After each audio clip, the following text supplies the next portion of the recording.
আছে, সেই ইমেলটা আমরা একটু পড়তে চাই। আমাদের এই ইমেলটি যেভাবে লিখেছেন সেভাবে আমি পড়ে শোনাচ্ছি। আচ্ছা, লিখছেন যে, হ্যালো রাসেল ভাই, আমি সম্রাট চক্রবর্তী ফ্রম কলকাতা, ইন্ডিয়া।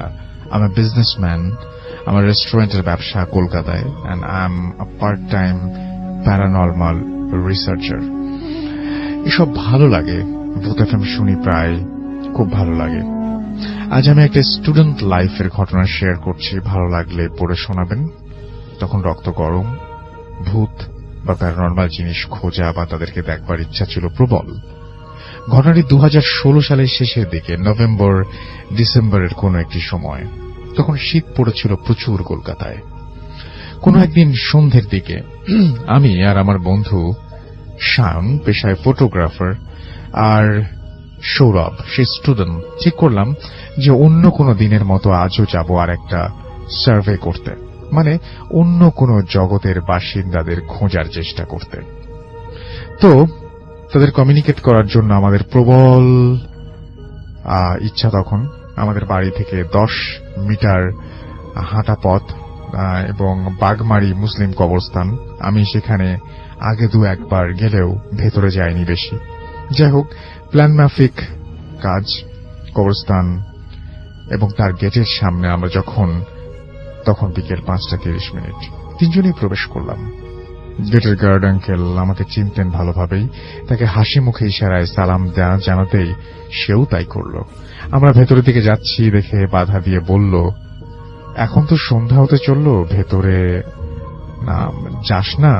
উত্তরে আমি বললাম, আমার কাজ তো সন্ধ্যার পরে, একগাল হাসি দিয়ে সেটা বললাম। এবং আঙ্কেল কিছু একটা বিড়বিড় করে বলল, বুঝলাম তিনি কিছু, আপনার খুশি হলাম যে উনি আমার শুভাকাঙ্ক্ষী, মানে দোয়া করলেন এরকম কিছু একটা আর কি। তা আমরা ক্রমশ ভেতরের দিকে যেতে থাকি। প্রায় মাঝামাঝি সময় সৌরভ বলল, ভাই আমি আর যাব না এখান থেকে। আমি আর শায়ন অবাক হই, প্রায় একসাথে বলি, কেন? আমি মজা করে বললাম, ভয় পাচ্ছিস? সৌরভ কিছু বলল না, বলল চলো না। এবং শায়ন ভুরু কুচকে যা বলল যে একা যেতে পারলে যা। সৌরভ কিছু না বলে চলে গেল। আমরা ধীরে ধীরে গাছের আড়ালে মিলিয়ে গেল। আমি অবাক হলাম, আসার ইচ্ছে ছিল ওর সবচেয়ে বেশি। আমি 5-7 না ভেবে আর এগোতে গেলাম। তখন একবার ভেবেছিলাম যে ফিরে যাব, বাট তখনও আমাদের কাজ কিছুই উপলব্ধি করা হয়নি। তখন অন্ধকার, সন্ধ্যা 6টা। সবে প্রবেশ করেছি ব্লক 33-এ। ব্লকগুলি বেশি বড় নয়। শেষ প্রান্তে চোখ যেতেই দেখলাম গার্ড আঙ্কেল দাঁড়িয়ে আছেন। দূর থেকে অন্তত তাই লাগছিল। আমি হাঁক দিলাম, কাকা। কোনো উত্তর নেই। আরো কাছে এগোচ্ছি, শায়ন আমার সাথে। আমাকে ডেকেও সাড়া না পেয়ে ভাবলাম, ওটা কি কাকা নয় তাহলে? হাঁটতে হাঁটতেই ভাবছি সমস্ত। তখন মাথায় এলো যে ব্লক 33-এ আসার জন্য আমার যে পাশ দিয়ে এসেছি ওটাই একমাত্র রাস্তা, আর আসার পথে কাকা আমাদেরকে অতিক্রম করেনি। তাহলে লোকটিকে? ততক্ষণে আমরা প্রায় 10 হাত দূরত্বে লোকটির কাছ থেকে দেখলাম সে একটি কবরের সামনে দাঁড়িয়ে আছে এবং কবরের দিকে দৃষ্টি তার, এবং প্রচন্ড অন্ধকার। লোকটি যে মৃদু আলোর মাঝে এক অন্ধকারের প্রহরীর মতো দাঁড়িয়ে আছে। আমি আর শায়ন চুপ করে আছি, কোনো কথা বলছি না। কথা বলার শক্তিটুকুও বোধহয় হারিয়ে ফেলেছিলাম তখন। মাত্র 8 থেকে 10 হাত দূরে থাকা মূর্তিটা আসলে কি? তাহলে মানুষ নয়? শায়নের দিকে চোখ চায় আমার। দেখলাম ও চোখ কপালে তুলে আঙুল নিক্ষেপ করছে ওই ছায়া মূর্তির দিকে। তাকাতে দেখি সেই মূর্তি তাকিয়ে আছে আমাদের দিকে। হলুদ বর্ণের চোখ, যেন আগুন জ্বলছে, আক্রমণাত্মক হয়ে উঠছে। আমরা কিছু না ভেবে পেছন করে দৌড়াতে শুরু করি। কত জোরে জানি না, কি কোথায় তাও জানি না, শুধু দৌড়ে চলেছে নিজের মতো। খালি যেন মনে হচ্ছিল পেছনে আসছে সেই লোকটি। প্রায় 5 থেকে 7 মিনিট এলোমেলো ভাবে ছোটার পর মসজিদ দেখতে পাই। প্রায় সাথে সাথেই মসজিদের কাছে গিয়ে আমি অজ্ঞান হয়ে পড়ে যাই। তারপর নিজেকে আবিষ্কার করি গার্ড আঙ্কেলের কেবিনে। শায়ন ছিল তখনও। আঙ্কেল শান্তভাবে বলেছিলাম তো না যেতে। আমি আর কোনো উত্তর দিতে পারিনি। আমার সব ঘটনা তাকে বলার পর তিনি বললেন, সাকিব খান বলে একজন কুখ্যাত ক্রিমিনালকে কবর দেয়া হয়, ব্লক 33-এর মাঝামাঝি কোনো এক জায়গায়। ডিয়ার লিসেনার, যারা এইরকম ঘটনাগুলো শুনতে ভালোবাসেন তারা আমাদের এই চ্যানেলটিকে সাবস্ক্রাইব করে রাখবেন, কেননা আমরাই সর্বপ্রথম এইরকম বাছাইকৃত ভয়ঙ্কর ইমেল এপিসোডগুলো আপনাদেরকে রাত 10টায় পাবলিশ করে থাকি, আপনাদেরকে দিয়ে থাকি। এবং যারা এইসব ভূত এফএম শুনতে ভালোবাসেন তাদের জন্যই মূলত আমাদের এই চ্যানেলটি। আপনারা এই চ্যানেলটিকে সাবস্ক্রাইব তো করবেনই, পাশাপাশি আজকের সম্পূর্ণ ঘটনা শুনবেন, কেননা এই ঘটনাগুলো অনেক ভয়ঙ্কর হতে যাচ্ছে। এখানে 2 থেকে 3টি ইমেল এপিসোড আছে যেগুলো আপনাদের প্রিয় ভয়েস আর্টিস্টদের। চলুন আমরা ভিডিওতে লাইক দিয়ে সম্পূর্ণ সেই ভয়ঙ্কর ঘটনাগুলো শুনে নেই। এর আগেও 2-1 বার অনেকে দেখেছে সেখানে সেই একই ব্যাপার, কোনো কুকুর বেড়াল কোনো কিছুই সেখানে যায় না। তো তার কাছে এবং তারপরে তিনি লিখেছেন যে আমার কাছে আরো অনেক ঘটনা আছে, সেই ঘটনাগুলো চাইলে লিখতে পারেন, এই আর কি। থ্যাংক ইউ ভেরি মাচ আপনার জন্য, আপনাকে অনেক অনেক অনেক অনেক ধন্যবাদ। সেকেন্ড আরেকটা ঘটনা যাবো এই আওয়ারে, এবং আমাদের একটা ইমেল আছে এই মুহূর্তে, সেই ইমেলটা আমি একটু পড়তে চাই। এবং সেই ইমেলটা পাঠিয়েছেন আমাদের একজন লিসেনার, তার কাছে আমরা তিনি যেভাবে লিখেছেন সেভাবেই পড়ব। আসসালামু আলাইকুম, আমার নাম আরিফ, আমি একটা টিভি চ্যানেলে HR অ্যান্ড অ্যাডমিন ডিপার্টমেন্টের এক্সিকিউটিভ। আমি প্রথমেই ধন্যবাদ জানিয়ে রাখি সেটা আমি ধন্যবাদ জানাতে চাই রাখিকে, এবং আমার খুব ভালো বন্ধু, ওর জন্য আমি এই অনুষ্ঠানটা নিয়মিত শুনি। আজও আমি অনুষ্ঠানটি এখন হয়তো তিনি শুনছেন। যাই হোক, তিনি লিখছেন যে আমার দেশের বাড়ি রাজশাহী জেলার গোদাগাড়ী থানার প্রেমতলির ফরাদপুর গ্রামে। আমরা চেষ্টা করেছিলাম তাকে কমিউনিকেট করতে, কারণ স্টোরিটা পুরোপুরি এই যে ঘটনা বিশ্বাস করা না করা আপনার ব্যাপার। আমরা কনফার্ম হতে চেয়েছিলাম যে ঘটনাটা কতটুকু সত্য, বা তিনি কিভাবে এটা যাচাই বাছাই করবেন। মাসুম ভাই ট্রাই করবেন আবারও, যদি সম্ভব হয় তাহলে তার সাথে আমরা কথা বলতে পারি। একটু আগে আমরা ট্রাই করেছিলাম, কোনো একটা প্রবলেমে কানেক্ট করতে পারিনি। তো যাই হোক, তিনি লিখছেন যে আমি আজ যে ঘটনাটা বলবো সেটা আমার মামার সাথে ঘটেছে 2000 সালের মার্চ মাসে, তারিখটা সঠিক মনে নেই। আমাদের বাড়ি থেকে নানার বাড়ি প্রায় 12 কিলোমিটার দূরে, নাম ঈশ্বরীপুর। আমার সেজ মামার নাম শরীফ, যার সাথে এই ঘটনা ঘটে। মামা চাকরি করত সিরাজগঞ্জে। সে ছুটিতে বাড়ি আসতো যথারীতি বন্ধুদের সাথে আড্ডা শেষ করে বাড়ি ফিরে। আগেই গ্রামের সম্পর্কিত বলে নিলে ভালো হয়, গ্রামের বাড়ির আশেপাশে বাঁশ বাগান আর জঙ্গলে ভরা, আর কিছু কিছু গাছ আছে বহু বছরের পুরনো দিনের, এবং দিনের বেলায় একা হাঁটলেও গা শিউরে ওঠে। অবশ্য ওখানকার লোকদের এসব মনে হয় না, কারণ তারা অভ্যস্ত। গ্রামের বাইরে জমি আর জমি ধানের চাষ করা হয়। পুরো গ্রামটাই ভৌতিক একটা ভাব আছে। যাই হোক, মূল ঘটনায় আসি। সেদিন রাতে খাওয়া দাওয়া করে সবাই যে যার মতো ঘুমিয়ে পড়ে। রাত আনুমানিক 1টা থেকে 2টার দিকে শরীফ মামা বাথরুমে যান। গ্রামের মধ্য দিয়ে একটা কাঁচা রাস্তা, দুই পাশের ঘর বাড়ি, ছোট বড় মিলিয়ে অনেকগুলো পুকুর আছে। সব পুকুরের আলাদা আলাদা নাম আছে। মাঠের দিকে যেতেই একটা বাবলা গাছ আছে, যেটা জমির আইডের সাথে। মামা দেখতে পেলেন কয়েকজন মিলে হাতাহাতি করছে। মামার কাছে একটা টর্চ লাইট আছে, কিন্তু জ্বালাননি। ব্যাপারটা একটু বোঝার চেষ্টা করছেন তিনি। অনেক অন্ধকার, তাই কিছু বোঝা যাচ্ছিল না। তবে তাদের মধ্য থেকে কেউ একজন জোরে চিৎকার করে উঠেছিল, যার আওয়াজ মামার খুব পরিচিত মনে হয়েছিল। আর একটু সামনে যাই, আওয়াজটা বোঝা যায় মামার খুব ঘনিষ্ঠ বন্ধু, এবং তিনি বুঝতে পারেন যে মামার খুব ঘনিষ্ঠ বন্ধু হালিম। এবং এর আরেকটু এগিয়ে তিনি যান, এবং কিন্তু অন্ধকারে কারো চেহারা তিনি বুঝতে পারছিলেন না। সবকিছু কেমন আবছা আবছা লাগছিল, কিন্তু মারামারি ক্রমেই বেড়ে চলেছে। আরেকজন চিৎকার করছে, যার কণ্ঠ ছিল বন্ধু হালিম। তার বন্ধু হালিম। মামা বলল যে, কে, হালিম নাকি রে? হালিম? ওদের থেকে কোনো উত্তর এলো না। মামা একটু ভয় পেল, আর চিন্তা করলো চিৎকার তো হালিমই করছে। ভয়ে ভয়ে আরো একটু কাছে এগিয়ে গেল এবং টর্চ লাইট মারল ওদের দিকে। তারপর যা দেখলো তা দেখে মামা রীতিমতো ভয় পেয়ে গেল। দেখলো তার বন্ধু তো নয়ই, কিন্তু একজনের মাথা অর্ধেক মুখ আর অর্ধেক মাথা দিয়ে অনবরত ময়লা বের হচ্ছে। অন্য দুজনের চেহারা আরো ভয়ঙ্কর এবং অনেক নোংরা পোশাক, আর একজন পুরো মানুষটাই ছিল কেমন যেন ঘোড়ার মতন একটা আদলের। মামা আর সামনে না এগিয়ে পেছনে গিয়ে যাওয়ার চিন্তা করছিলেন, ততক্ষণে তার শরীর ভার অনুভব করছেন তিনি। তারপর সে সামনে না গিয়ে পেছনে ফিরেই জোরে জোরে পা চালাতে লাগলেন এবং 8-10 ধাপ আসার পর সামনে দেখলেন ওই 4 জন জমির আইলে বসে এবার হাসাহাসি করছে। এবার মামা ভয়ে কাঁপতে লাগলেন এবং কিভাবে বাড়ি ফিরবেন সেটা ভাবতে লাগলেন, এবং ভাববার সময় আর কই। এবার ওরা একেবারে তার কাছে চলে এসেছে। ওদের মধ্য থেকে একজন লাইট মারল কেন, মামা দিশা না পেয়ে জোরে চিৎকার দিয়ে বলল, কেউ আছো, আমাকে বাঁচাও। এরপর ইলেকট্রিসিটি শক খাওয়ার মতন একটা ব্যাপার হলো এবং মামা পড়ে গেলেন। তিনি বুঝলেন যে এই বুঝি আমি শেষ। তারপর আবারও কয়েকবার চিৎকার দিলেন। তারপর ওরা 4 জন মিলে মামাকে চিৎ করে শুইয়ে দিল এবং কি যেন খাওয়ানোর চেষ্টা করলো। 4 জন মিলে মামার সাথে অনেক ধস্তাধস্তি করে মুখের ভেতরে কিছু একটা ঢুকিয়ে দেয়। অনেক জোরে জোরে আওয়াজ করায় মামার ছোট চাচার ঘুম ভেঙে যায়। আমার ছোট নানা সে মনে করেছে যে চোর মনে হয়। ওখানে আমার নানারা 4 ভাই থাকতো, সবার আলাদা আলাদা বাড়ি আছে কিন্তু কাছাকাছি। নানা উঠে আরো কয়েকজন তার ভাই ভাতিজাকে নিয়ে টর্চ লাইট, লাঠি এই সমস্ত নিয়ে চিৎকার করতে করতে সেদিকে আসে এবং হাঁটতে লাগলো, এবং গ্রামের কয়েকজন আওয়াজ পেয়ে তারাও একত্র হয়েছে। অনেক রাত, তারপর আবার গ্রাম।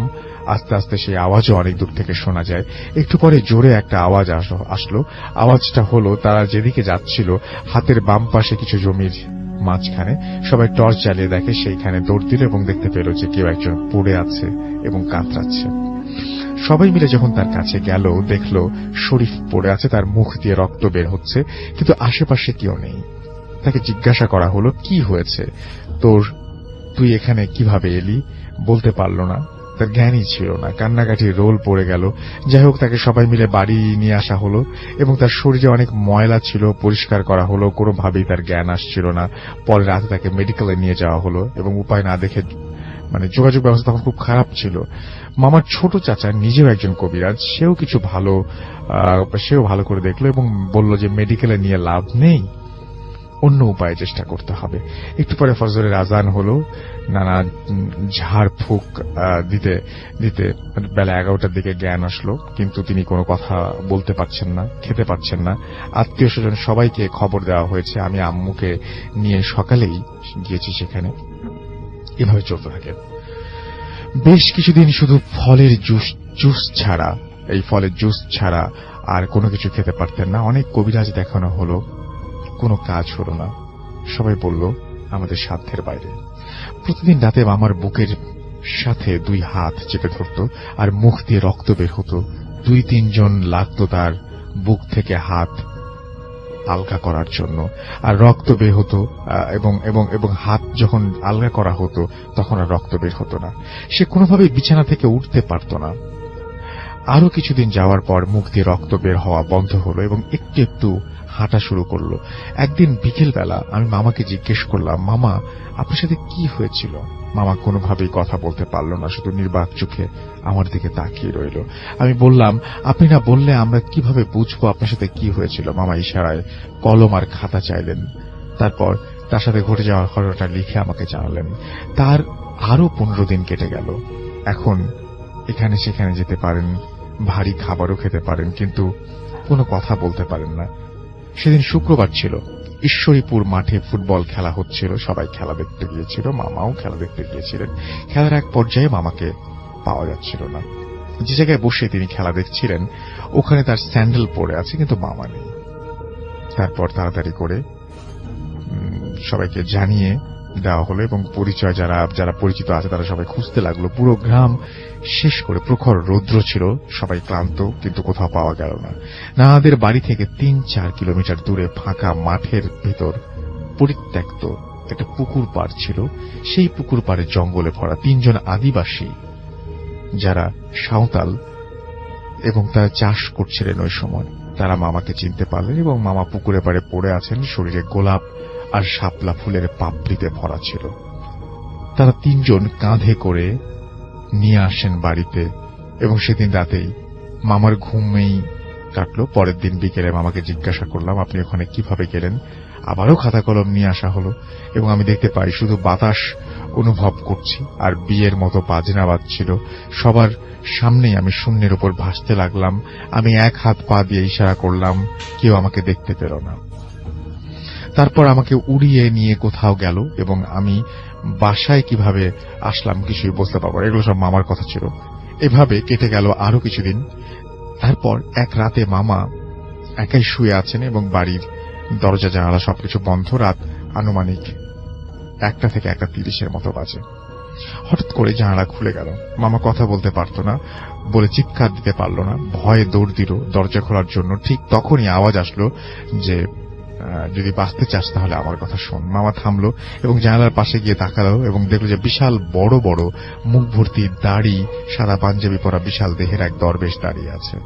মামা ভয়ে থরথর করে কাঁপতে লাগলো। সে বলল, আমাকে ভয় পাস না, আমি তোকে বাঁচাতে এসেছি। মামা কোনোভাবেই নিজেকে আরো স্বাভাবিক করতে পারছিল না। সে দরবেশ বলল, আমি যেভাবে বলবো সেভাবে করলে তুই বেঁচে যাবি, আর যদি না পারিস তাহলে 6 মাসের মধ্যে তুই মারা যাবি। কোনো কবিরাজ ডাক্তার তোকে ভালো করতে পারবে না। মামা মাথা নাড়ল। ঠিক সে একটা পুকুরের ঠিকানা দিল।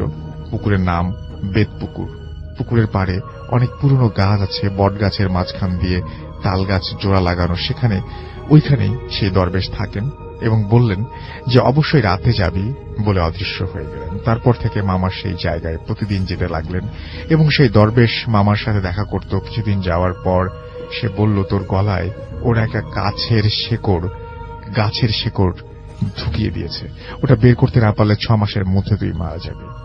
তবে শেকড়টা বের করার একটা উপায় আছে। উপায়টা হলো কোন একজন মেয়েকে দরকার হবে, এবং আমি কিছু জিনিস দেব, যেভাবে বলবো সেভাবে করতে পারলে এই মুসিবত থেকে তুই রেহাই পাবি। তারপর আমরা কোন একজন মেয়েকে, যে কিনা অবিবাহিত, তাকে খুঁজতে শুরু করলাম, এবং অবশেষে মামার অফিসের একটি মেয়ে, কেউ তো রাজি হতে চাচ্ছিল না, মামার অফিসের একটা মেয়ে রাজি হলেন, এবং কোনো স্বার্থ ছাড়াই তাকে সিরাজগঞ্জ থেকে আনা হলো এবং দরবেশকে জানানো হলো।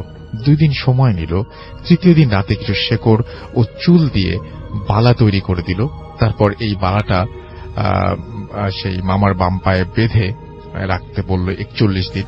প্রতিদিন রাতে একটা করে তাকে বলল যে সে একটা তাকে সে যে ঘরে থাকবে সেই ঘরের বাইরে তাকে পাহারা দিতে হবে, এবং এভাবে 41 দিন পাহারা দিতে হবে। যে 4 জন গলায় শিকড় ঢুকে আছে তিনি বলেছিলেন যে ঘরের ভেতরে শুয়ে থাকবি, আর মেয়েটা পায়ের কাছে পাহারা দেবে। যে 4 জন গলায় শিকড় ঢুকে দিয়েছিল, ওরা বিভিন্ন রূপ ধারণ করে এসে ভয় দেখাবে, কিন্তু তোদের কিছু করতে পারবে না বলে, আর যদি বালাটা খুলে ফেলে তাহলে দুজনেই মারা যাবি। তারপর মেয়েটির সবকিছু ভালো করে বুঝিয়ে দেওয়া হলো মেয়েটিকে, এবং শুরু হলো 41 দিনের সাধনা। একটা ঘরের মধ্যে তাদেরকে রেখে অপেক্ষা করতে লাগলো তারা, এবং একটা সময় কেউ কেউ মাঝে মাঝে ঘুমিয়েও গেল। দরবেশের নিয়ম ছিল মেয়েটি 2 বার বের হতে পারবে, এর বেশি নয়। হঠাৎ 2টার দিকে মেয়েটি চিৎকার করে বাইরে বেরিয়ে এলো, এবং ওখানে নানি মামিরা ছিল। তারা জিজ্ঞেস করলো কি হয়েছে। সে বলল ভয়ঙ্কর কেউ একজন আসলো এবং পায়ের বালাটা খুলতে বলল। চেহারাটা অনেক বিশ্রী ছিল, এবং তার শরীর অনেক ময়লা। কথাগুলো বলছিল আর কাঁপছিল। আমরা তাকে বুঝালাম, তোকে যে যতই ভয় দেখাক না কেন, ওরা কিছু করতে পারবে না। আমরা সবাই দরজার পাশে আছি, কেউ ঘুমাচ্ছি না, আমরা তোর সাথে আছি। এভাবেই চলতে থাকলো এই সাধনা, এবং প্রতি রাতেই অনেক ভয় পেত ওরা দুজন, এবং সবাই ভয় পেত। এবং শেষ রাত্রে অনেক ভয়, শেষ রাতে কখনো সাপ, কুকুর, বাঘ এই সমস্ত দেখতো, গলা কাটা মানুষ, আরো অনেক ভয়ঙ্কর কিছু তারা দেখতো। 41 দিন সফলভাবে পার করার পর মামা সেই দরবেশের কাছে গেল। এবার সে একটা তীর ধনুক দিল, পায়ের বালা দিয়ে তীরটা পেঁচিয়ে দিল, আর একটা পুকুরের ঠিকানা দিল। পুকুরের পাড়ে শনিবার রাত 12টার পর যাবি, এবং কিছুক্ষণ পর দেখবি যে 4 জন ভয়ঙ্কর রূপ নিয়ে তোর দিকে আসছে। উনি বলছেন আর কি। এবং তারপরে তাদেরকে লক্ষ্য করে সেই তীরটা ছুটতে হবে, এবং তীরটা অবশ্যই গায়ে লাগতে হবে। কোনোভাবে মিস করা যাবে না। এবং শনিবার রাতে দরবেশের কথা মতো সেই পুকুর পাড়ে মামা গেলেন এবং নির্দিষ্ট সীমানা থেকে গেলেন এবং মামা একাই গিয়েছিলেন। প্রায় 1.5 ঘন্টা পরে যখন দেখলেন যে পুকুরে আগুনের গোলার মতো আকাশের দিকে 4-5টা সেকেন্ড পরে সে আগুনের গোলা মিলিয়ে গেল। এবার জোরে আল্লাহু আকবার বলে চিৎকার শুনতে পেলেন তিনি, এবং শুনতে পেলাম আমরা, মানে যারা দূরে ছিলেন তারা সবাই শুনতে পেলেন। এবং আল্লাহু আকবার বলে খালি একটা শব্দ শোনা গেল এবং পুকুরে পাড়ে সবাই দৌড়ে গেল এবং গিয়ে দেখলো যে মামা পড়ে আছে, তার মুখ দিয়ে অল্প কিছু রক্তের ছোপ বের হচ্ছে এবং শিকড়টা গলায় যেটা ঢুকিয়েছিল সেটা বের হয়ে আছে। মামাকে ডাক দিতে মামা পানি চাইলো। খাওয়ার পর সবাই মিলে ধরাধরি করে আমরা বাসায় নিয়ে গেলাম এবং তখন আস্তে আস্তে কথা বলতে পারছিলেন মামা। পরের দিন দুপুরের পর থেকে তিনি ভালো করেই কথা বলতে শুরু করলেন। তারপর কয়েকদিন যাওয়ার পর মেয়েটি বাবা মাকে জিজ্ঞাসা করা হলো যে এই কাজের বিনিময়ে আপনারা কি চান, এবং মানে তারপর তারা কিছু চাননি। তারা বললেন যেহেতু আমার মেয়ে এখনো অবিবাহিত, তারা বিয়ের প্রস্তাব দিলেন এবং তাদের এবং মামা মামির দুজনের সম্মতিক্রমেই তাদের বিয়ে হয় এবং বর্তমানে তারা 1 ছেলে 2 মেয়েকে নিয়ে সুখী আছেন। শেষ করার আগে আপনাদের সবারকে জানিয়ে রাখি যে আপনাদের সবাইকে আরো একবার ধন্যবাদ এবং আশা করছি যে এই ঘটনাটি সবার ভালো লাগবে। এই ছিল ঘটনা। আমরা এখন সরাসরি পরবর্তী ইমেইলে যাব। নমস্কার রাসেল ভাই, আমি সবসময় ভালোর দলে, তাই জানতে চাইলাম না আপনি কেমন আছেন। আমার নাম সৌরভ আচার্য। আমি ভারতের পশ্চিমবঙ্গের কলকাতায় থাকি, তাই যে ঘটনাটি আমার সাথে ঘটে গেছে সেটি গিয়ে শেয়ার করা কোনোভাবেই সম্ভব নয়। আমি একটা ব্যাংকে চাকরি করি এখন। প্রথমে বলে রাখি যে ঘটনাটা আমার সাথে ঘটেছে সেটা বিশ্বাস করাটা সম্পূর্ণ আপনাদের ওপর। এই ঘটনা অবাস্তব মনে হলেও আমার এবং আমার পরিবারের সাথে ঘটে যাওয়া একদম সত্যি ঘটনা। এই ঘটনাটা আমার চাকরি পাওয়ার আগে ঘটে যাওয়া। এই বিশ্বে কখন যে কার জন্য কি অপেক্ষা করছে তা কেউই জানে না। 2011 মার্চ মাসে একদিন আমি কলকাতায় বিখ্যাত এক কালী মন্দিরে মা কালীর কাছে পুজো দিতে যাই। কিন্তু পুজো দিতে গিয়ে যিনি পুরোহিত তিনি বললেন যে আপনার ডালাতে বেল পাতাটা ফুটো। আমাদের সনাতন ধর্মে কোনো দেবীকেই ফুটো বেল পাতা অর্পণ করা হয় না। তাই তিনি বললেন মন্দিরের শেষের দিকে একটা বেল গাছ আছে, সেখান থেকে একটা বেল ডাল ভেঙে আনতে। আমি গেলাম সেখানে এবং একটা লগা ও সেখানে রাখা ছিল, দেখলাম। কিন্তু বেশ সন্ধ্যা হয়ে আসার কারণে ভালো করে কিছু দেখতে পাচ্ছিলাম না, তাই অজান্তেই একটা ডাল ভেঙে ফেললাম ওই লগা দিয়ে। আসল বিপদ ভেঙে পড়ল ওই মুহূর্ত থেকে। আমি ভাবতেও পারলাম না কি হতে চলেছে আমার সাথে। বেল ডালটা যখন পড়ল নিচে আমি সেটা কুড়িয়ে নিলাম এবং সেটা একটু আলোতে এসে দেখলাম তাতে একটা কুচকুচে কালো রঙের তাবিজ বাঁধা।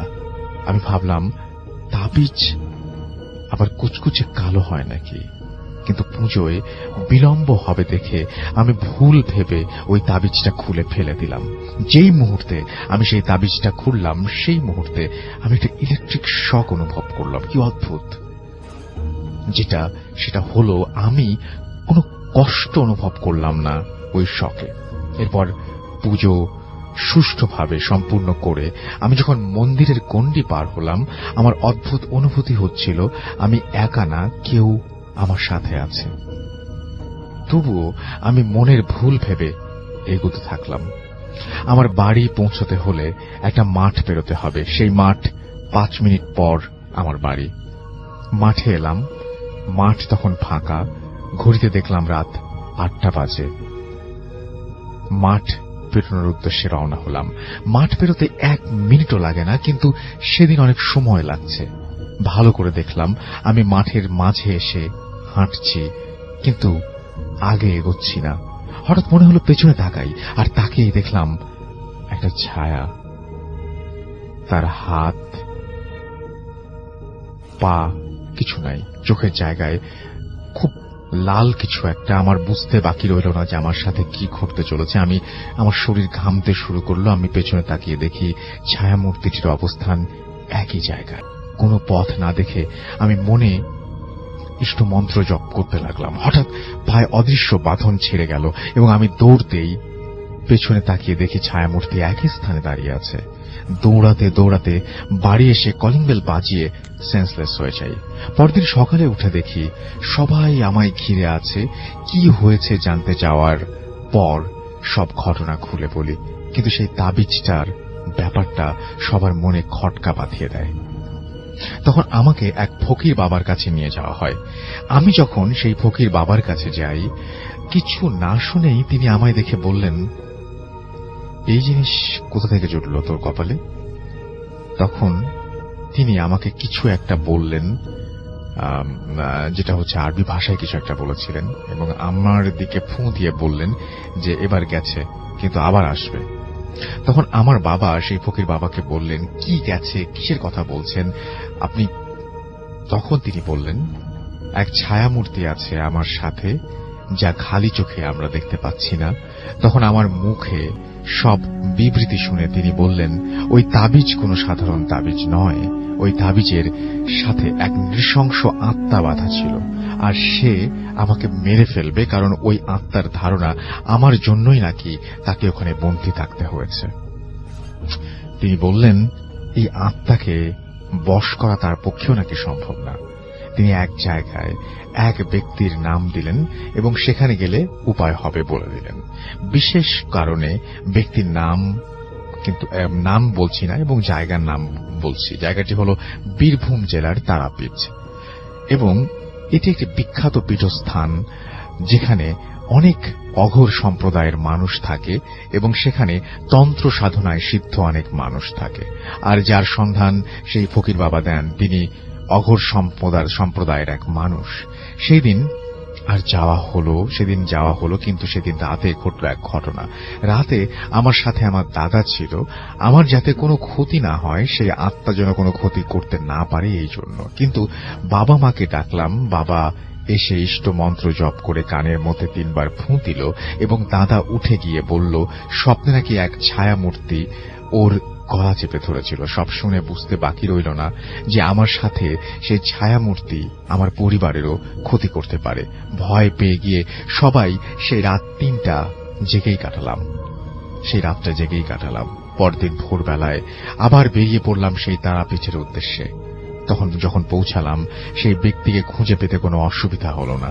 তাকে সব ঘটনা খুলে বললাম এবং সেই দিন রাতে আসতে বললেন তিনি। আমরা রাতে গেলাম সেখানে। তারপর তিনি আমায় এক লাল সিঁদুরে আঁকা গণ্ডিতে বসতে বললেন। দীর্ঘ 1 ঘন্টা কিছু কার্যকলাপ করার পর হঠাৎ বুঝলাম চারিদিকে একটা নিস্তব্ধতায় ছেয়ে গেছে এবং কিছুক্ষণ পর জোরে জোরে বাতাস বইতে শুরু করল।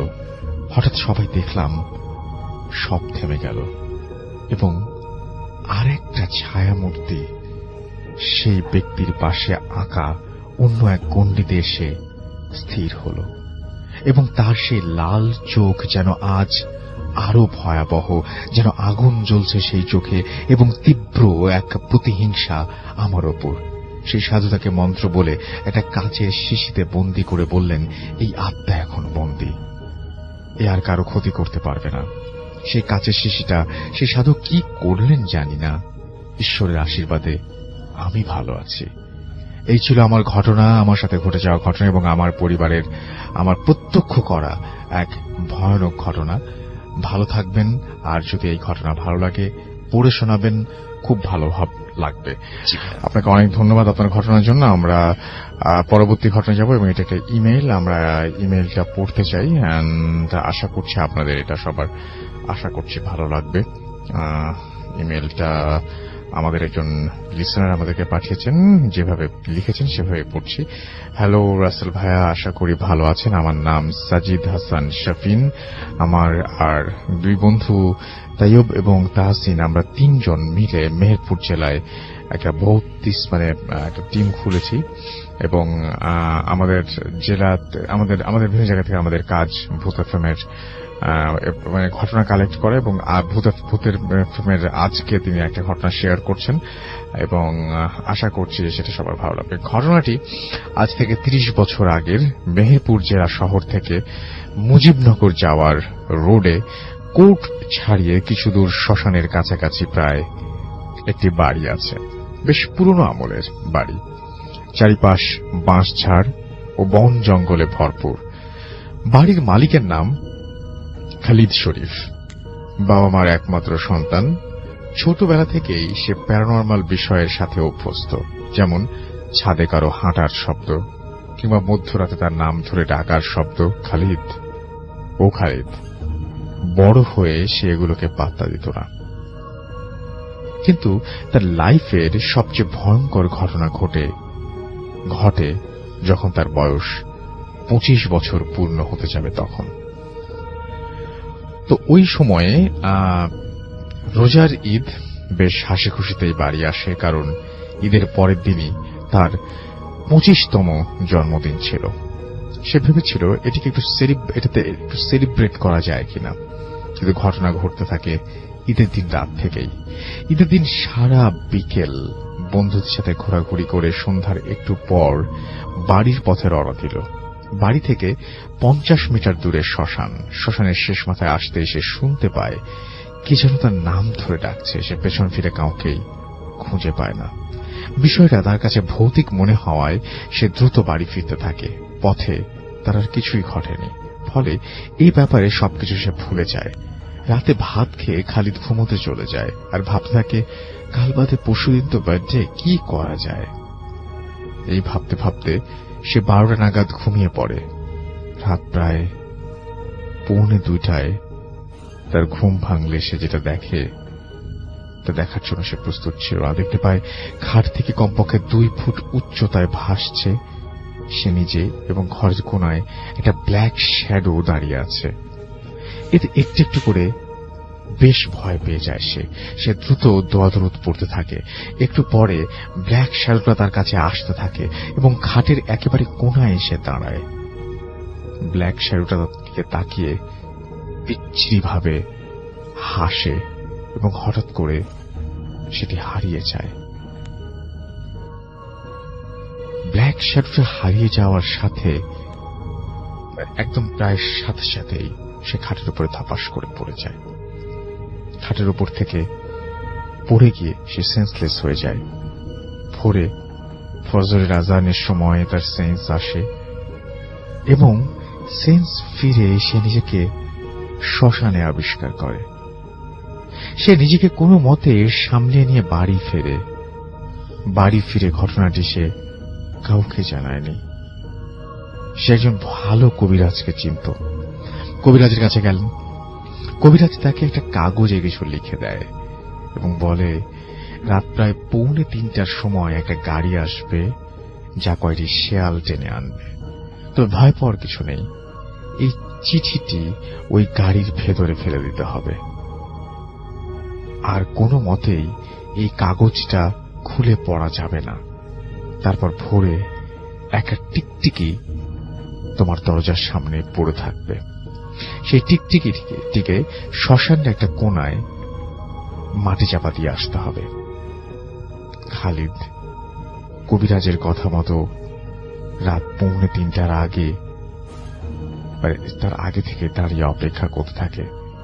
একটু পরে সে দেখতে পায় 8টা হিংস্র শেয়াল একটি গাড়িকে টেনে আনছে এবং খালিদ ভয় না পেয়ে চিঠিটি ওই গাড়ির ভেতরে ছুঁড়ে মারে। পরে ভোরে মরা টিকটিকি শ্মশানের একটি কোনায় সে পুঁতে দিয়ে আসে। তারপর আবার কবিরাজের কাছে গিয়ে চিঠিতে কি লেখা ছিল তা জানতে চাইলে খালিদকে সে শুধু এটুকুই বলেছিল যে ওই গাড়িটি ছিল জিনদের বাদশার গাড়ি, আর ওই মরা টিকটিকিটি ছিল একটা জিন। দেখো, তোমার জন্মের সাথে সাথেই তোমার উপর ব্ল্যাক ম্যাজিক করা হয়েছিল। ব্ল্যাক ম্যাজিকের মাধ্যমে সে একটা জিনকে দায়িত্ব দেওয়া হয়েছিল তোমার 25তম বার্থডেতে তোমাকে মেরে ফেলার জন্য, কিন্তু আমি তোমাকে এই যাত্রায় বাঁচিয়ে দিলাম। তোমার কোন নিকট আত্মীয়ই সম্পত্তির লোভে এই কাজটি করেছে। আমি তার নাম বলবো না। এরপর থেকে খালিদের আর কোনো প্রবলেম হয়নি, কিন্তু আজ পর্যন্ত মনে প্রশ্ন থেকে যায়, কবিরাজজি ওই চিঠিতে কি লিখেছিলেন, আর কেই বা তার উপরে ব্ল্যাক ম্যাজিক করেছিল? এসব প্রশ্নের উত্তর আজও অধরা। এই ছিল ঘটনা, এবং এই ঘটনাটি আপনি আপনাদের ইমেইল করা এবং সেটা আপনারাই পাঠিয়েছেন, সেরকমই একটা ঘটনা আমি এই মুহূর্তে যাচ্ছি। লিখেছেন, আমি পদ্ম, বর্তমানে ঢাকা বিশ্ববিদ্যালয়ে পড়ছি। একটা সময় ভূত এফএম নিয়মিত শুনতাম, একটা ব্যক্তিগত কারণে এখন আর শোনা হয় না। তবে ভূত এফএম এর ফ্যান আছি এখনো। বেশ কয়েকটি ঘটনা শেয়ার করতে চাই। কিছু ঘটনা আমার সাথে ঘটেছে, কিছু ঘটেছে আমার খুব কাছের মানুষের সাথে। এর কোনো একটি ঘটনা ভালো লাগলে লিসনারদের সাথে শেয়ার করবেন। তার আগে বলে রাখি, আমি খুব একটা ধার্মিক না, অতি প্রাকৃত কোনো কিছুতে আমার অগাধ বিশ্বাসও নেই। আমি এসব ব্যাপার এড়িয়ে চলতেই স্বাচ্ছন্দ্য বোধ করি। যে ঘটনাগুলো আজকে শেয়ার করছি তা আমার জীবনে ঘটে যাওয়া বা কারো কাছ থেকে শোনা নিছক কিছু ঘটনা হিসেবেই বর্ণনা করছি। আমার কাছে এসব ঘটনার কোনো ব্যাখ্যা ছিল না বলে আমি এগুলোকে অতি প্রাকৃত হিসেবে ধরে নিচ্ছি। শ্রোতাদের কেউ যদি এগুলোর কোনো ব্যাখ্যা দাঁড় করাতে পারেন, আমি তাতে খুশি হব। সম্ভবত আমার জীবনে ঘটা সর্বপ্রথম অতি প্রাকৃত ঘটনা, যদিও বলছি আমার সাথে ঘটা, আসলে সেই ঘটনার কিছুই আমার মনে নেই, কারণ আমার বয়স তখন 2 কি 3 বছর হবে। তাই বলা যায় পুরো ঘটনার সাক্ষী আমার বাবা মাই। ঘটনাটি শুনেছি আমার এক আন্টির কাছ থেকে। আমার বাবা মা আমাকে কখনো এই ঘটনাটি জানাননি। এর পেছনে দুটো কারণ থাকতে পারে। তারা উভয়ই যথেষ্ট বাস্তববাদী ও বিজ্ঞান মনস্ক মানুষ, তাই তারা আজও বিশ্বাস করেন ঘটনাটি স্বাভাবিক কোনো ঘটনাই ছিল। হয়তো তারা এর ব্যাখ্যা জানতেন না। ঘটনাগুলো শুনলে আমার শিশু মনে নেতিবাচক প্রভাব পড়তে পারে। মূল ঘটনায় আসি। আমার বাবা সরকারি কর্মকর্তা হওয়ায় প্রায়ই আমার বাবা মাকে এক শহর ছেড়ে অন্য শহরে গিয়ে থাকতে হতো।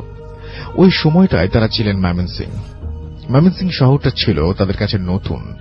এর আগে তারা কখনো সেখানে যাননি, কিংবা তাদের পূর্ব পরিচিত কেউ সেখানে থাকতেনও না। আমি শুনেছি ময়মনসিংহে সে সময় পাকা দালানের সংখ্যা যেমন কম ছিল, তেমনি ধান ক্ষেত আর গাছপালা ছিল প্রচুর। ময়মনসিংহে গিয়ে তারা প্রথমেই যে বাসাটি ভাড়া নিয়েছিলেন সেটি ছিল একটি 3 তলা বাড়ি। বাড়ির একেবারে সামনে দিয়ে চলে গেছে পাকা রাস্তা। বাড়িটির এক পাশে একটা বিশাল ধান ক্ষেত, আর পেছনের দিকে বড় বড় গাছ আর ঝোপঝাড়, এর মাঝে ছোটখাটো জঙ্গল। উল্লেখ করি যে ডক্টরস কোয়ার্টারে থাকতে চাইলে কিছু অফিসিয়াল প্রসেসের মধ্য দিয়ে যেতে হয়, যা তখন সম্পন্ন হয়নি। তাই বাধ্য হয়ে আমাদের ভাড়া বাসাতেই শিফট করতে হয়। বাবা মা আর আমি সেই ফ্ল্যাটেই থাকতে লাগলাম। বড় বাসা, ভাড়াও বেশ কম, সবকিছু মিলিয়ে, তবে সবকিছু ধুলোয় ঢাকা, দেয়ালে মাকড়সা, যেন অনেক কাল বন্ধ পড়েছিল ফ্ল্যাটটা। প্রথম কয়েকদিন কাটে ভীষণ ব্যস্ততায়। দ্বিতীয় দিন বাবার ডিউটিতে চলে যান। মা একটা ঝাঁটা বা বারুন বা ব্রুম যেটাই বলেন না কেন সেটা নিয়ে মাকড়সের জালগুলো দেয়াল থেকে ঝেড়ে ফেলতে শুরু করেন। হঠাৎ লক্ষ্য করলেন ঘরটির একটি কোণায় সিলিং এর কাছাকাছি স্থানে দেয়ালের ওপর ছোট একটা জিনিস সাঁটানো। মা ঘষে ওটাকে তুলে ফেললেন। দেখলেন ওটি আসলে দুটো স্কচ টেপের টুকরো দুটো ক্রস করে দেয়ালে লাগানো ছিল। কালো স্কচ টেপ, ময়লা জমে রংটাও প্রথমে মা ঠিক মতো বুঝতে পারেননি। ক্রসটার ভেতর থেকে বের হয়ে এলো একটা তাবিজ। মা ব্যাপারটি আমলে নিলেন না। তারপর একে একে মা এরকম কালো স্কচ টেপ সাঁটা আরো 3টি তাবিজ খুঁজে পেলেন। বসার ঘর, অন্য আরেকটি শোবার ঘর এবং একটা ওয়াশরুমের কোণায়। মা লক্ষ্য করলেন ওই 4টি তাবিজ পুরো ফ্ল্যাটের 4টা কোণায় লাগানো। সবগুলো দেয়ালে সাঁটানো ছিল একইভাবে। তিনি ব্যাপারটা খুব একটা গুরুত্ব দিলেন না এবং তাবিজগুলো তিনি ময়লার ঝুড়িতে ফেলে দিলেন। এসবে আমার বাবা মার কোনো বিশ্বাস ছিল না। এ ঘটনার অনেক কাল পরে মা বুঝতে পেরেছিলেন ঘটনার শুরু মূলত সেদিন থেকেই। নতুন বাসায় মা আমাকে নিয়ে এক ঘরে ঘুমাতেন, আর বাবা রিডিং রুমের এই ঘুমানোর ব্যবস্থা করে নিয়েছিলেন। সেদিন মাঝরাতে বাবা তার রিডিং রুম থেকে হঠাৎ ওয়াশরুমে ঝপ করে অনেকখানি পানি ফেলার শব্দ পেলেন। মা তখন শোবার ঘরে আমাকে নিয়ে ঘুমোচ্ছেন। প্রথমত বাবা ভাবলেন মাই বোধহয় ঘুম ভেঙে উঠেছেন। পরক্ষণেই বাবার মনে পড়ল মায়ের ঘুম খুব গাঢ়। একবার ঘুমালে তিনি সকাল হওয়ার আগে ঘুম থেকে ওঠেন না। চোট্টর নাকি, এই ভেবে তিনি দ্রুত ছুটে যান ওয়াশরুমের দিকে। আর তখনই দুমদাম শব্দ, যেন খুব বড় আর অত্যধিক ওজনের কেউ একজন দৌড়ে চলে গেল। শব্দটা বারান্দা পর্যন্ত গিয়ে থেমে যায়। আমার বাবা খুব সাহসী মানুষ, তাই মাকে তিনি ব্যাপারটা না জানিয়ে নিজেই এর ব্যাখ্যা বের করার চেষ্টা করতে লাগলেন। এরপর প্রতি রাতেই এরকম দৌড়ানোর শব্দ, টয়লেটে পানি ঢালা, রান্নাঘরে ঝনঝন শব্দ ক্রমাগত চলতে লাগলো। কিন্তু বাবা খুবই আশ্চর্য হলেন যখন লক্ষ্য করলেন মাঝরাতে তার ফ্ল্যাটে এত শব্দ হওয়ার পরও নিচের ফ্ল্যাটগুলো থেকে কমপ্লেইন আসত না। এদিকে হঠাৎ একদিন সকালে বাবা চা যখন খাচ্ছিলেন, মা খুব বিরক্ত হয়ে বলে ওঠেন, উফ, আর পারি না তোমাকে নিয়ে, কতবার বলেছি রাতে বিস্কিট খেলে কৌটার ঢাকনাটা ভালোভাবে চাপ দিয়ে আটকাবে, প্রায়ই দেখি কৌটার ঢাকনা ঠিক মতো লাগানো নেই। ইস, এক টিন বিস্কিট, বাতাস ঢুকে সব শেষ। বাবা চা রেখে কিছুক্ষণ মায়ের দিকে তাকিয়ে বললেন, সব গুছাও, বাসা চেঞ্জ করব। মা তো অবাক, সে কি অ্যাডভান্স না দেয়া আছে? আর এখন মাসের মাঝখানে বাসা পাবো কোথায়? বাবা বললেন, খুঁজে দেখছি। এটা নিয়ে বাবা মায়ের মধ্যে এর বেশি আর আলোচনা হয়নি। বাবা হন্যে হয়ে বাসা খুঁজতে লাগলেন।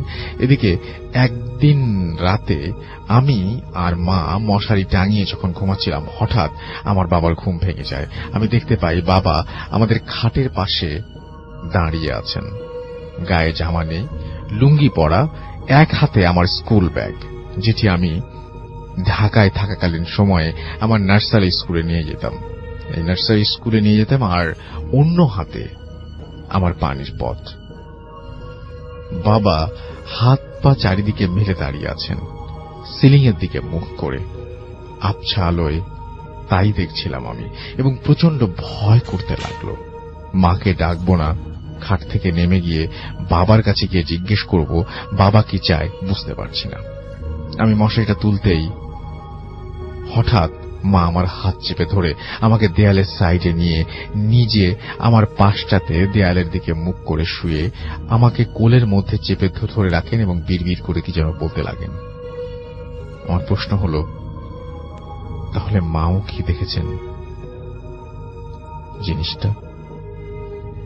আমি এক সময় ঘুমিয়ে পড়ি। পরদিন সকালে মা বাবাকে জিজ্ঞেস করেন, শরীর তো খারাপ মনে হচ্ছে, সারা রাত ঘুমাওনি? মা কিছু বললেন না, কিন্তু আমি বলে দিলাম। বয়সের তুলনায় দ্রুতই কথা বলতে শিখেছিলাম, তাই সব কথা গুছিয়ে বললাম। মা আমাকে থামাতে চেষ্টা করলেন, কিন্তু বাবা পাত্তা না দিয়ে পুরো কথাটা মনোযোগ দিয়ে শুনলেন। একদিন বাবা ফজরের আজানের আগে আগে বারান্দায় দাঁড়িয়েছিলেন। হঠাৎ বারান্দার কাছেই বাগানের বড় একটা গাছ, সেই গাছের মগডালে কি গাছ আমার মনে নেই, ধপ করে আগুন জ্বলে উঠল। বাবা তো শকড, কারণ কোনো কারণ ছাড়াই আগুন। তিনি থ হয়ে সেখানেই দাঁড়িয়ে রয়েছেন। এদিকে আগুন দ্রুত ছড়িয়ে যাচ্ছে এবং আশেপাশের কয়েকটা বড় গাছেও সেটা ছড়িয়ে গেল। নিচে একতলা টিনের বাড়িতে থাকতেন কেয়ারটেকার। তিনি প্রথম বের হয়ে চিৎকার করলেন। বাবা হুঁশ ফিরল। নিচ থেকে, ছাদ থেকে, বারান্দা থেকে যে যেভাবে পারল পানি ছিটিয়ে আগুন নেভালো, কিন্তু পুরোপুরি নিভছিল না। ফজরের আজান দিলে সবাইকে চমকে দিয়ে আগুন নিচ থেকেই নিভে যায়। সবাই ভাবল কেউ হয়তো ছাদ থেকে ওই গাছটার উপর জ্বলন্ত কোনো সিগারেট বা কিছু একটা ফেলেছে, কিন্তু বাড়িওয়ালা নিশ্চিত করলেন ছাদ তালা বন্ধই ছিল। তিনি ছাড়া আর কেউ ছাদের চাবি কারো কাছে নেই। সবকিছু যখন খুব বেশি রহস্যময় হয়ে উঠছিল, তখন হঠাৎ একদিন আমাদের বাসায় এসে হাজির হন এক ভদ্র মহিলা। আমাদের আগে তিনিও তার পরিবার ওই ফ্ল্যাটটাতে ভাড়া থাকতেন, তাও বেশ অনেক বছর আগে। তিনি এসেছিলেন আমাদের বাড়িওয়ালার সাথে দেখা করতে। ওপরতলায় একজন ডাক্তার থাকেন, এই খবর পেয়ে তিনি আমাদের বাসায় আসেন। বাবার সাথে তার একটা সমস্যা নিয়ে আলোচনাও করেন। জিজ্ঞাসা না করতেই তিনি আমার বাবাকে আলাপের এক পর্যায়ে বলেন, জানেন এ বাসায় জিন থাকে। তারপর তিনি সেই তাবিজের ব্যাপারটা বলেন। তিনি জানান অনেক আগে ওই ফ্ল্যাটটিতে একটা বৃদ্ধা থাকতেন, তার সন্তানেরা তার কোনো খোঁজ খবর নিতেন না। একাকিত্ব কাটাতে তিনি কোরআন পড়ে সময় কাটাতেন। রিউমার ছিল, তিনি জিনের আমল করতেন। এই ফ্ল্যাটটিতেই বৃদ্ধার মৃত্যু হয়েছিল। ভদ্রমহিলার মতে জিনটা হয়তো ফ্ল্যাটেই রয়ে গিয়েছিল। এই ঘটনার কিছু পরে আমরা ফ্ল্যাট শিফট করে নতুন বাসায় চলে যাই। I have so many other experiences to share, এবং ইন্টারেস্টেড হলে প্লিজ রেসপন্স। এন্ড তিনি বলেছেন যে তিনি আরো অনেক কিছু পাঠাবেন আমাদেরকে। তো আমি আপনার প্রথম ঘটনাটা পড়ে শোনালাম। সো আশা করব যে নেক্সট ঘটনাটা আপনি যত দ্রুত সম্ভব পাঠিয়ে দিবেন আমাদের কাছে। ঘটনাটা আশা করছি আপনাদের সবার ভালো লেগেছে। আমরা পরবর্তী ঘটনায় যাব, তবে এই ঘটনাটি অবশ্যই একটা ইমেইল থেকে পড়ব। এন্ড এই ইমেলটা পাঠিয়েছেন আপনাদেরই কেউ একজন, এবং তার নামটাও আমি দেখি পড়া যাবে কিনা। যেভাবে আছে সেভাবেই পড়ছি, যেভাবে লেখা আছে আর কি। আসসালামু আলাইকুম রাসেল ভাই, ভূত এফএমের সকল শ্রোতাবৃন্দ। যে ঘটনাটি আপনাদেরকে শোনাতে যাচ্ছি সেটা আমার দাদুর কাছ থেকে শোনা। ঘটনায় চলে যাচ্ছি। আমার দাদুর বয়স তখন 12 থেকে 14 বছর ছিল। তখনকার সময় খুব কম মানুষই পড়াশোনা করত। আমার দাদু তেমন পড়াশোনা করেন নাই। আমার দাদুর বাবা কাজ করতেন। তাদের বাড়ি থেকে প্রায় 2-3 মাইল ছিল সেখানে, এবং সেটা খেতে কাজ করতে, এবং সেই ক্ষেতটা ছিল বাড়ি থেকে 2-3 মাইল। আমার দাদু আমার বাবার সাথে কাজে যেতেন। আমার দাদুদের সাথে তাদের বাড়ির আরো বেশ কিছু মানুষও খেতে কাজ করতে যেতেন। আমার দাদুর বাবা যখন খেতে কাজ করতেন, তখন দাদু ক্ষেতের আশেপাশে খেলা করতেন। কোনো সময় কখনো কখনো তিনি খেলতে খেলতে অনেক দূরেও চলে যেতেন। তেমনি একদিন আমার দাদুর বাবা কাজ করছিলেন। কাজ করতে করতে কখন যে সন্ধ্যা হয়ে গেল তিনি টেরও পেলেন না। এক পর্যায়ে তিনি খেয়াল করলেন যে তার সাথে কাজ করতে আসা আশেপাশের লোকজনগুলো চলে গিয়েছে। তিনিও আস্তে আস্তে কাজ গুছাতে শুরু করলেন। গুছাতে গুছাতে তিনি তার ছেলেকে ডাকতে লাগলেন, কিন্তু তিনি তাকে আশেপাশে খুঁজে পেলেন না। তিনি এদিক ওদিক খোঁজাখুঁজির পর তাকে একটা বাড়ির উঠানে পেলেন। সেখানে গিয়ে তিনি দেখলেন একজন মহিলা কান্না করছেন। সময় তখন সন্ধ্যা হয়ে গিয়েছে। মহিলাটিকে কান্না করার কারণ তিনি জিজ্ঞেস করলেন, এবং জানতে পারলেন যে তার স্বামী মারা গিয়েছে, এবং তখনকার সময় নাকি একটা বাড়ি থেকে আরেকটা বাড়ির দূরত্ব অনেক দূরে ছিল, আর মহিলাটির বাড়ির আশেপাশে কোনো বাড়িও ছিল না। তখন আমার দাদুর বাবা মহিলাটিকে বললেন যে আগুন নিয়ে লাশটার পাশে বসে থাকার জন্য, এবং কোনো অবস্থাতেই যেন লাশটিকে একা ফেলে না যান তিনি।